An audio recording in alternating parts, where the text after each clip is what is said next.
वो तो मैं दे दूंगा, ये सब सभी युवा एकत्रित हैं आप, ये क्या मामला है? मामला ये है जी, हम सबको प्रेशराइज किया जा रहा है कि सेमेस्टर स्टार्टिंग सेमेस्टर की नहीं हुई, उससे पहले फीस दे दो, और यदि फीस नहीं दोगे तो ये लोग फाइन इम्पोज करने की बात कर रहे हैं, गुंडागर्दी कर रहे हैं। मैनेजमेंट से बात हुई, 200 रुपए पर डे का फाइन। एक गरीब परिवार, एक गरीब मजदूर कहाँ से देगा 200 रुपए? उसकी तो दिहाड़ी 350 रुपए है, वो 200 रुपए यहाँ देगा। तो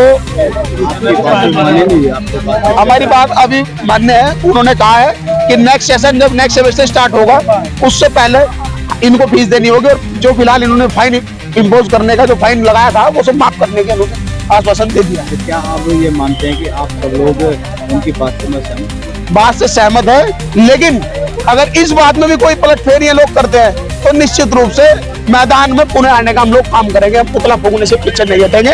और ये तानाशाह मैनेजमेंट, तानाशाह इसलिए कह रहा हूँ, ये गुरु लोग हैं, लेकिन कहना नहीं चाहिए, लेकिन एक बच्चे का जो दर्द नहीं समझ रहा उसको हम तानाशाह का नाम देंगे।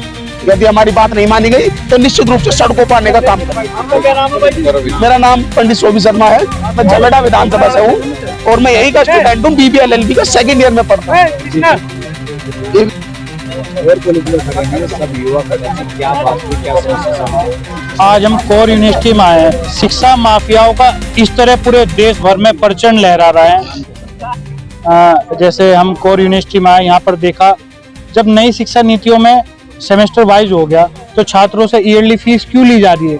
कोई इनसे सवाल करने वाला नहीं है। आज हम लोग आए, जैसे छात्र का अभी 4th सेमेस्टर के एग्जाम नहीं हुए, 3rd के एग्जाम नहीं हुए, तो छात्र से पहले ही अगले सेमेस्टर की फीस ली जा रही है। हमने कहा जब सेमेस्टर वाइज हो चुका, फीस ले रहे हो आप अगले सेमेस्टर की, और फाइन भी इन लोगों ने अगले सेमेस्टर की फीस मांगने के साथ साथ उन पे 200 रुपए पर डे फाइन भी लगा दिया। आज हमने कहा ये गरीब किसान वर्ग का छात्र है, आप लोगों के साथ इनके साथ अवैध उगाही करने का क्यों काम कर रहे हो? तो हम लोगों ने अपनी बात को मजबूती से रखा।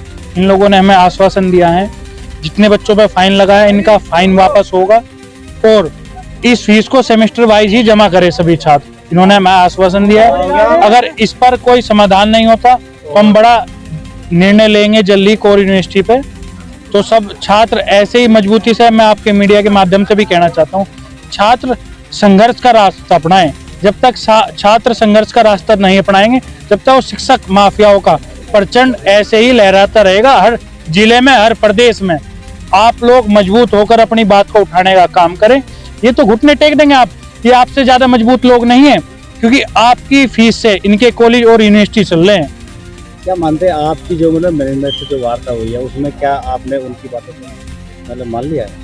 नहीं, वे उनकी बात हम थोड़ा ना मानेंगे, वे हमारी बात मानेंगे। जो आपकी वार्ता हुई है, जो उन्होंने हमें आश्वासन दिया है कल तक वे नोटिस जारी कर देंगे और इनकी जो पेनल्टी थी वापस करेंगे, और सेमेस्टर वाइज ही छात्रों की फीस ली जाएगी। तो आपका जो लगभग वैसे तो इस यूनिवर्सिटी में 7000 प्लस छात्र हैं, पर ऐसे 1000 के समथिंग छात्र होंगे, क्योंकि हर छात्र सक्षम नहीं है।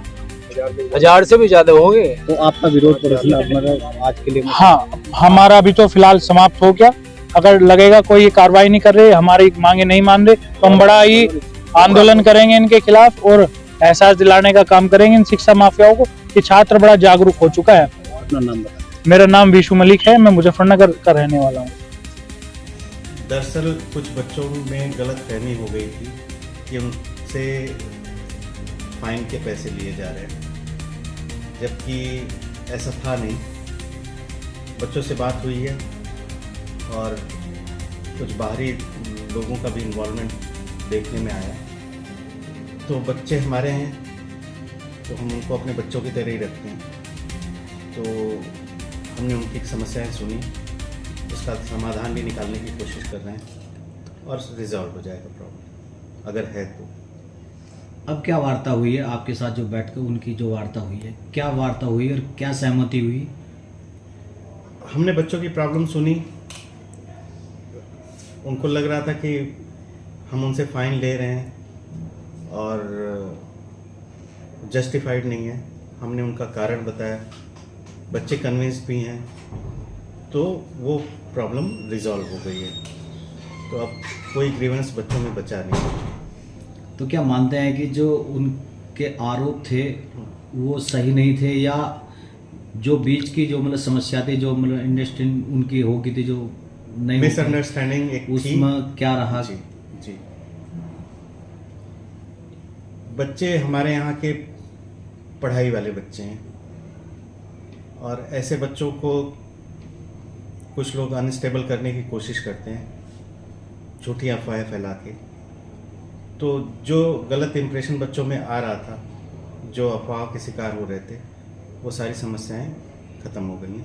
हमने बच्चों को बुला के क्लियरली बात कर लिया, और जो उसमें से कुछ और बच्चों की समस्याएं थी, जैसे उनका टाइम पे फीस नहीं आ पा रहा था, तो उनको भी हमने समय दिया है फीस भरने का। तो नहीं, बच्चों का इस तरह का कोई मांग नहीं था, पहली बार मैं बता दूं। सिर्फ ये था कि उनको लग रहा था कि हमारे फीस में फ़ाइन लग रहा है, जबकि ऐसी प्रॉब्लम नहीं थी एक्चुअली। जैसा मैंने बताया, कुछ बातें ऐसे ही अफवाह में उड़ जाती हैं, तो उसी में 30-35 बच्चों को, जो आपने देखा होगा, उनको गलतफहमी थी कि कुछ हो रहा है, और आपने देखा होगा कुछ लोग बाहर से भी आ गए थे। तो हमने अपने बच्चों से बात कर ली और उनको क्लियर कर दिया कि ऐसी कोई बात नहीं, ठीक। और अगर कोई समस्या है तो हम उसका समाधान करेंगे। छोटा सा हमारे आग्रह भी बच्चे कि किसी ने फाइन किसी वजह से जमा की होगी, तो उनका भी समाधान होगा। समस्याओं का समाधान बातचीत से होता है, न कि हंगामे से होता है। बहुत अच्छा।